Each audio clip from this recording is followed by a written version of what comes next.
우리가 그 종하면 이제 크게 세 가지로 나누어지죠.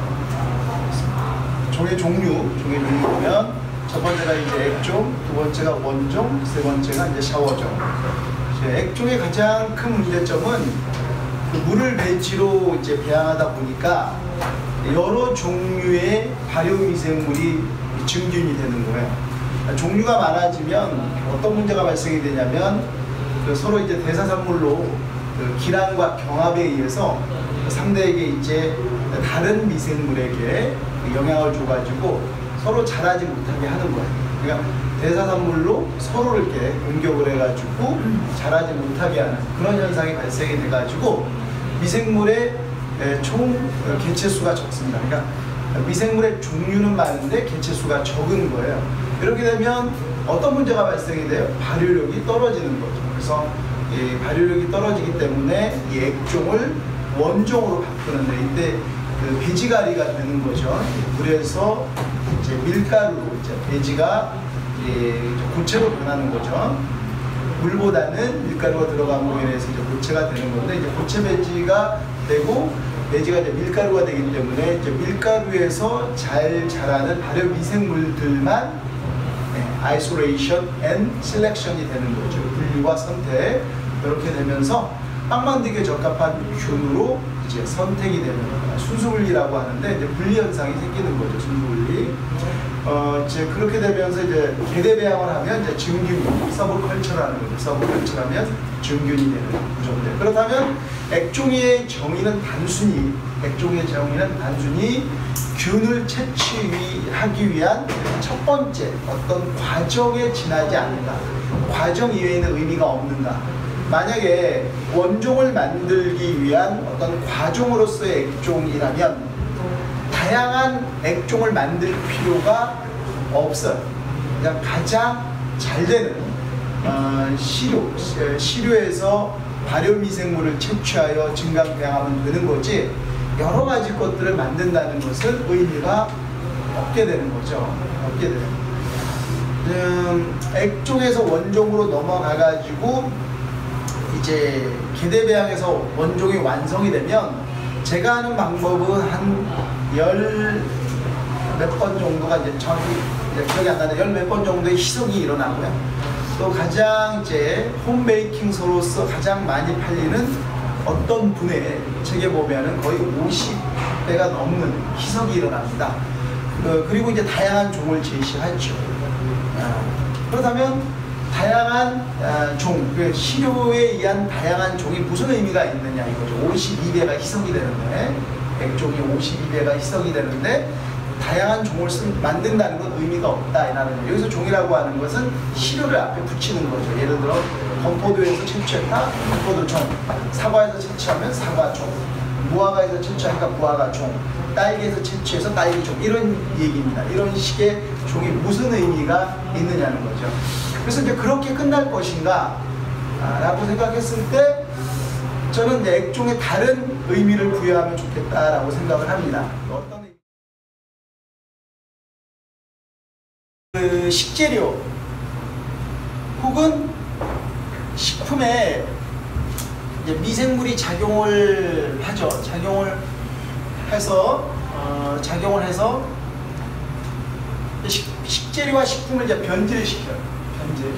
원래 성질과 다르게 이제 변질을 시키는데 이때 이제 변질이 된 상태가 인간에게 이로우면 발효고 인간에게 해로우면 이제 부패가 되는 거죠.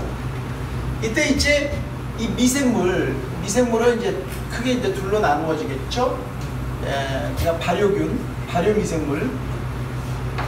발효미생물과 그 다음에 부패미생물이 되겠죠. 이제 부패미생물에 이제 인간에게 이제 뭐 거의 당연히 이제 해로우니까 부패미생물인데 이 부패미생물에 이제 식중독균이 있는 거죠. 식중독을 야기하는 식중독균이 이 안에 있는 거고, 뭐 병원성균이라고 이야기할 수 있겠죠.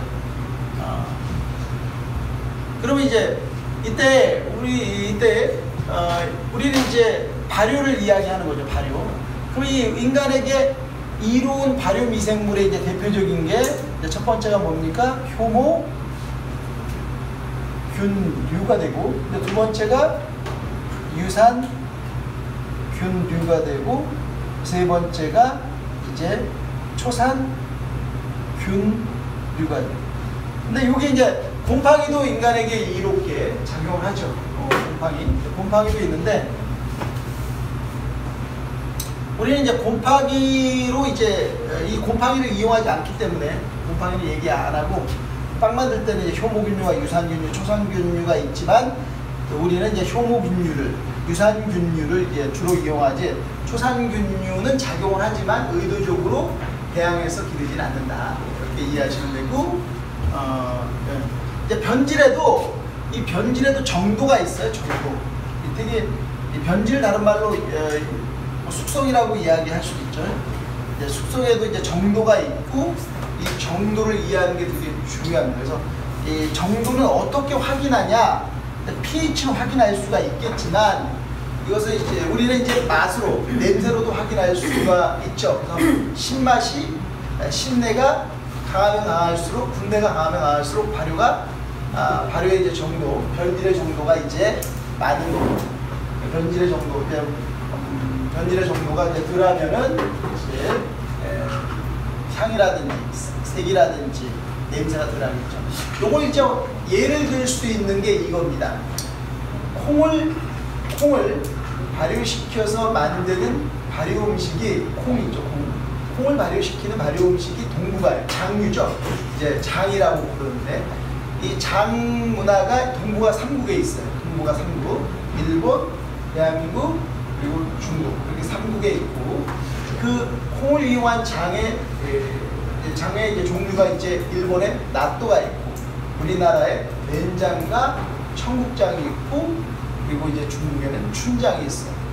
이게 이제 변질의 정도를 정확하게 우리가 이해하는 데 도움이 많이 돼요. 자, 보면 그 알의 형태가 살아있는 형태로 이제 장을 만드는 게 나또예요. 나또는 살은 있어도 알이 어떻게 살아있죠. 그러나 된장을 넘어서 된장, 청국장, 춘장으로 넘어가면 입자가 되게 고와지는 것을 알 수 있어요. 자, 그 다음에 두 번째는요, 나또는 색이 좀 밝은 데 반해서 춘장은 검은색이죠. 그 중간에 황토색에 고동색, 황토색 이렇게 변하잖아요. 그래서 가장 색이 연한 게 나또, 그 다음에 된장, 청국장, 그리고 춘장. 색이에요. 진한. 냄새도 마찬가지로 나또는 거의 냄새가 안 나죠. 이에 반해서 된장보다는 청국보다는 춘장이 냄새가 아주 강합니다. 색도 마찬가지로 그렇고, 냄새 그렇고, 맛도 그렇고, 그렇죠? 강한 맛이 나죠. 뒤로 갈수록. 자, 그러면 우리는 알 수 있죠. 변질의 정도의 차이를. 나또가 제일 변질의 정도가 제일 이렇게 낮고, 가면 갈수록 아까 얘기했던 그 순으로 된장, 청국장, 춘장의 순으로 이제 변질의 정도가 더 강해진다. 정도가 심하다라고 이야기를 하죠. 우리가 이제 그렇게 알 수 있듯이 이제 변질에도 이제 정도가 있다라는 거. 자, 뭐 그런 건 이제 숙성의 이제 변질 정도고, 이제 변질에도 이제 종류가 또 있어요. 변질의 종류가. 그것을 이야기를 하고 싶은 거예요. 숙성이라는 관점에서 이제 정도를 이야기하고, 정도가 있다. 우리는 이제 뭐 된장 만드는 사람들이 아니기 때문에 빵을 만드는 사람이 있죠. 빵의 관점에서 이 변질의 정도를 이제부터 이제 이야기를 해보도록 하겠습니다. 그렇죠? 빵의 관점에서 얘기 드린 거는 이제 콩을 변질시킨 것을 이야기합니다. 자, 발효 아시겠죠? 발효란 식재료에 발효 미생물이 작용을 하여 변질을 시키는데, 식재료 혹은 식품을 변질을 시키는데 인간에게 이론적으로 변질시키는 것을 뭐라고 부른다? 발효라고 한다. 이때 이 식재료는 일반적으로 어떤 성분? 탄수화물을 변질을 시킨다라고 얘기했는데, 뭐 탄수화물만 변질시키는 건 아니에요. 단백질도 변질을 시키죠. 인간에게 이론적으로 변질시켜요. 우리나라에는 이제 탄수화물을 변질시키는 게 많은데 서양 같은 경우에는 단백질을 변질시키는 게 많습니다. 이게 상당히 중요한데 단백질 변질. 하여튼 그래서 이 책에서는 이렇게 얘기했죠. 발효는 미생물이 탄수화물을 먹이로써 분해하여 사람에게 유익한 물질, 즉 알코올과 유기산 같은 대사산물을 생성하는 과정이며, 부패는 고기나 육축과 같은 동물성 재료를 먹이로 미생물이 분해에 의해 사람에게 유해한 물질, 즉 불쾌한 냄새 및 식중독을 일으키는 물질을 생성하는 과정이다라고 얘기했는데, 이건 어디까지나 한국적인 상황이고, 유럽 같은 경우에는 고기 단백질을 분출을 시켜요. 인간에게 이로적으로. 요건 이제 우리가 이제 흡수해야 될 부분인데, 이게 상당히 중요한 부분인데, 뭐 나중에 얘기도 하도록 하고요. 지금은 이제 초반이니까 이 얘기를 해야죠. 자, 그러면 우리는 이제 빵을 만드는 사람이에요. 빵을 만드는 사람이고, 빵을 이제 발효를 시키는 거예요. 빵에 있어서 발효라고 하는 것은 이 세 가지 과정이 있죠. 자, 우리가 이제 일반 빵, 그리고 천연 발효빵, 그리고 이제 발효의 일반적인 얘기. 책에서 얘기했듯이 발효는 탄수화물을 이제 분해시키는 과정이다라고 이야기를 했어요. 분해시키는 과정. 그래서 이제 탄수화물을 분해시키는데, 탄수화물을 분해시켜서 뭘 만들어요? 이산화탄소를 만들거나, 여기는 에틸알코올과 유기산을 만드는 게 발효라고 그랬죠? 그런데 우리 빵을 만들 때는 에틸알코올과 유기산을 만들어야 안 만들어요. 빵 만들, 일반 빵 만들 때, 천연 발효빵 말고 일반 빵 만들 때 지금 탄수화물을 분해하여 알코올과 에틸알코올과 유기산을 만드는 게 발효라고 했는데, 우리가 일반 빵 만들 때 에틸알코올과 유기산을 만듭니까? 안 만듭니까? 일반 빵을 안 만들어요. 그럼 발효가, 일반 빵은 발효가 아닌 거예요. 발효가 아닌 거예요. 그렇죠? 그럼 뭘 만들어요? CO2를 만들죠. 이산화탄소를 만들죠. 자, 이산화탄소가 물에 용해되어 있는 상태를 뭐라고 부르죠? 탄산가스라고 불러요. 그래서 뭐 탄산가스, 이산화탄소 이렇게 막 혼용해서 막 이야기를 하는데, 이거 만드는 거예요. 이산화탄소, CO2를 만드는 거예요. 그러면 이제 발효가 아닌 것은 뭐냐면 호흡을 유발하면 돼요. 호흡. 그러니까 일반 빵에 있어서는 많은 양의 CO2를 짧은 시간 안에 만들기 위해서 호기성 상태를, 반죽 내부를 호기성 상태로 만든 다음에 효모로 하여금 호흡을 유도해서, 발효가 아니라 호흡을 유도해가지고 짧은 시간 안에 많은 양의 이산화탄소를 발생시켜서 빵을 불려서 만드는 방식을 써요. 진짜 빵을 불리는 방식을 써요. 이에 반해서 우리 천연 발효빵은 그 CO2도 만들죠. CO2도 만들어져요. 근데 CO2가 이제 반감이 되고 양이 이제 반으로 줄어들고, 그 외에 다른 것을 만들어요. 뭘 만드냐면, 그러니까 반감이 되는데, 반은 이제 2분의 1로 줄어들고, 두 분자의 이산화탄소와 두 분자의 이제 에틸알코올을 만들어요. 그래서 이제 에틸알코올을 만드는데 탄소가 2개, 수소가 5개의 수산화기로 결합되어 있는 이 에틸알코올을 두 분자 만들어요. 그러니까 한 분자의 포도당을 분해시키면 두 분자의 이산화탄소와 두 분자의 에틸알코올, 원래 네 분자의 이산화탄소가 이산화탄소가 온리 나오던 것을 이렇게 6분자가 만들어내는데, 4분자씩 이렇게 나누어져서 요 에틸알코올을 만들어내는 발효를 합니다.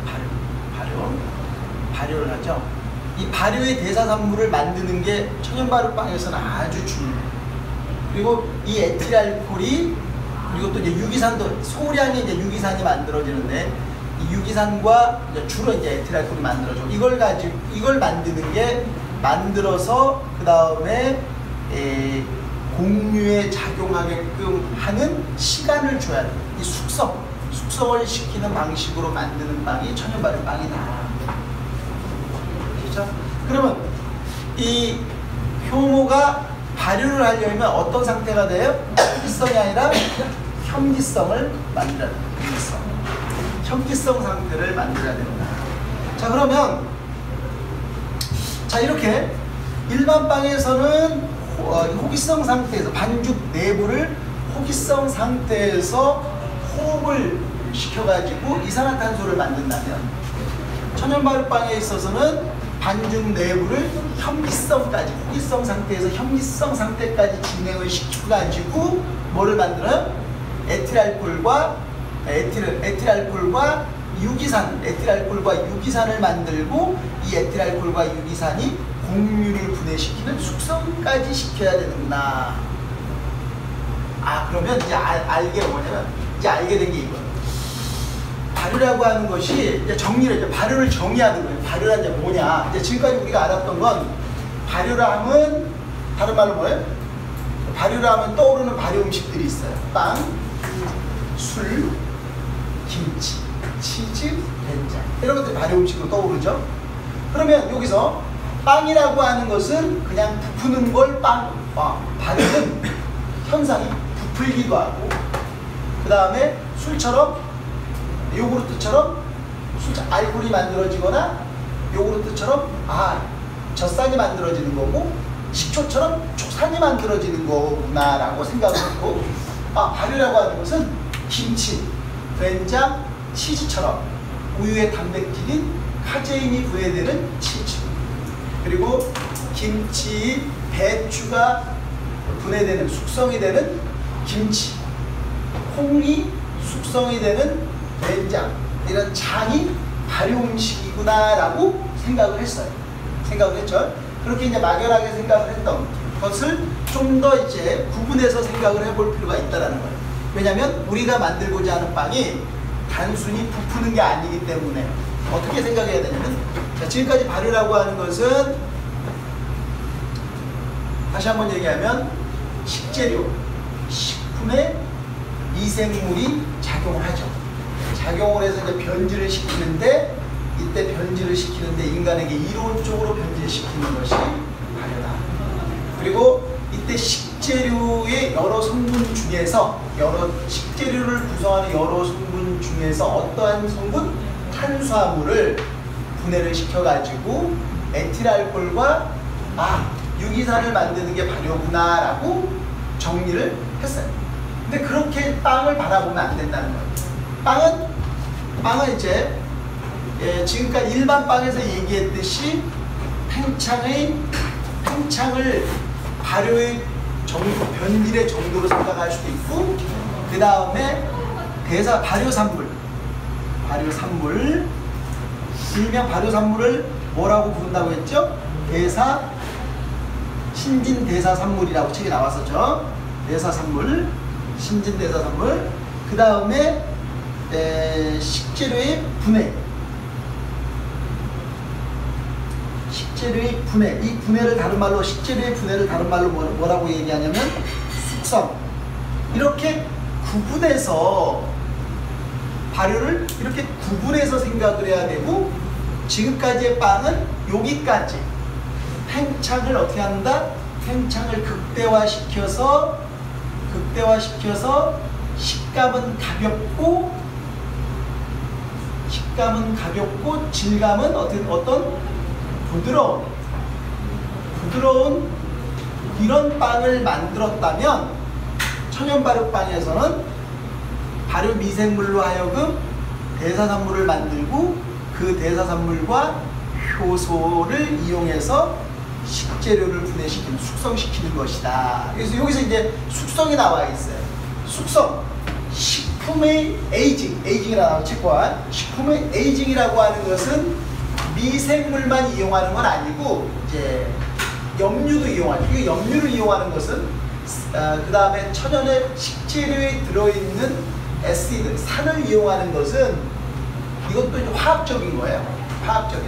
이런 화학적인 숙성이 아니라 우리는 이건 천연화학이에요. 천연화학적인 방법이 아니라 우리는 어떤 생화학적인 방법으로 이 숙성을 시키는 이 숙성을 시키는 요 과정을 천연발효빵이다라고 하는 거예요.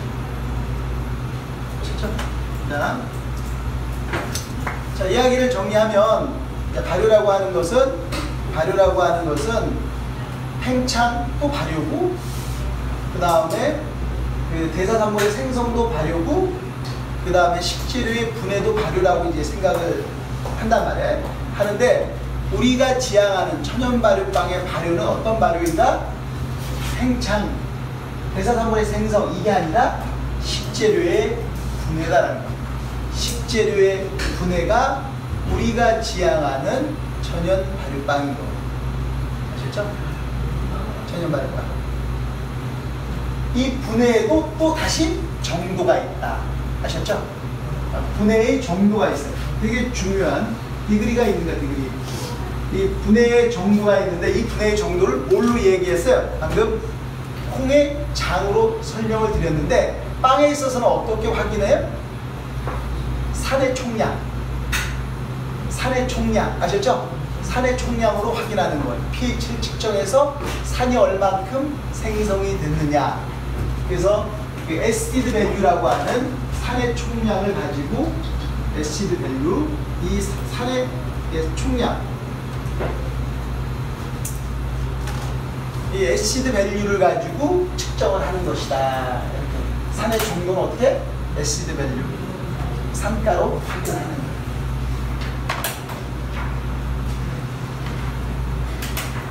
이게 천연발효빵인 거예요.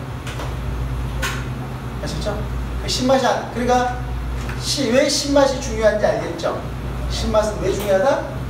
그 신맛이 유기산이 알코올이 식재료를 분해하기 때문에. 그러면 이것이 이제 분해하는 것을 우리가 어떻게 하냐? 우리 실생활에서 많이 이용하고 있어요. 근데 빵에는 적용을 안 시키고 빵을 만들었습니다. 그것을 탑하는 것. 그러니까 일반 빵에서는 이런 발효산물을 만들어서 빵을 구성하는 식재료를 분해시키는 방식으로 안 만들었단 말이에요. 근데 우리는 다른 음식에서는 많이 활용을 해요. 예를 들어서 우리가 산을 가다가 뭐 백사를 만났어요. 그럼 어떻게 합니까? 잡아다가 술에다 넣죠. 도망가는 사람도 있겠지만 잡아다 술에다 넣어요.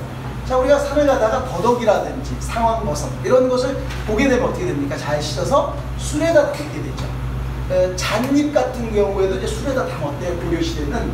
그럼 이게 국왕만 먹던 건데 이런 잣잎 술을 이렇게 먹으면 신경 안정 효과가 있잖아요. 허브처럼 신경 안정 효과가 있어요.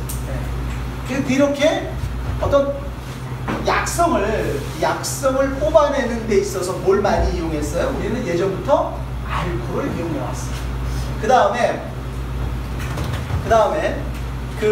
이게 우리가 이렇게 장수할 수 있는 이유 중에 가장 큰 이유가 병원성균을 제압하기 때문에 그랬어요. 근데 옛날에도 장수하는 사람들이 있었어요. 그 집안에는 어떠한 비법이 있어야 되냐면 술 담그는 비법이 있어야 되고, 그 술은 뭘로 활용이 되냐면 재래의 술로도 이용되지만은 음식물을 소독하거나 혹은 이 술을 가지고 식초를 만들어요. 이 식초, 그러니까 한 집안에 이 세 가지가 있어야 돼. 뭐가 있어야 되냐면 한 집안이 크게 번성하려면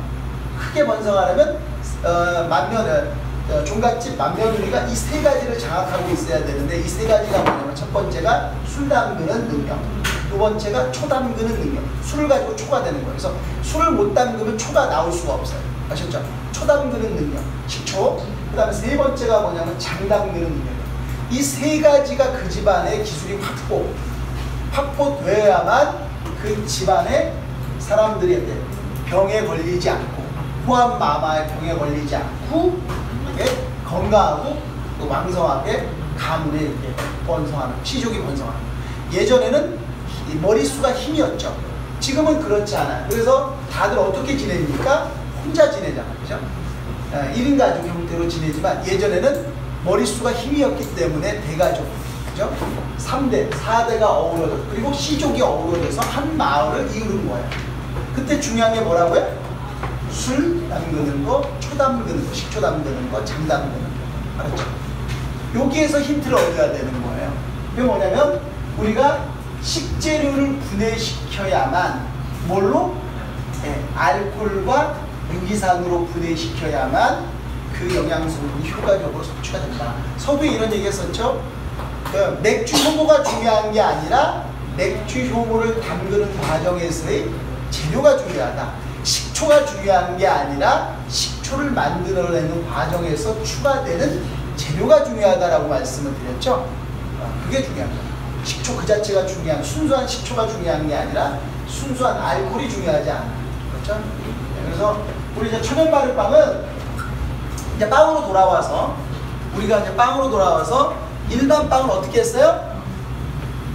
반죽 내부를 호기성 상태로 만들어가지고 효모로 하여금 호흡을 하게 해서 짧은 시간 안에 이산화탄소를 발생시켜가지고 빵을 볼륨감 있게 만드는 거예요. 이때 가스만 발생이 된다고 해서 볼륨감 있는 빵이 되는 건 아니에요.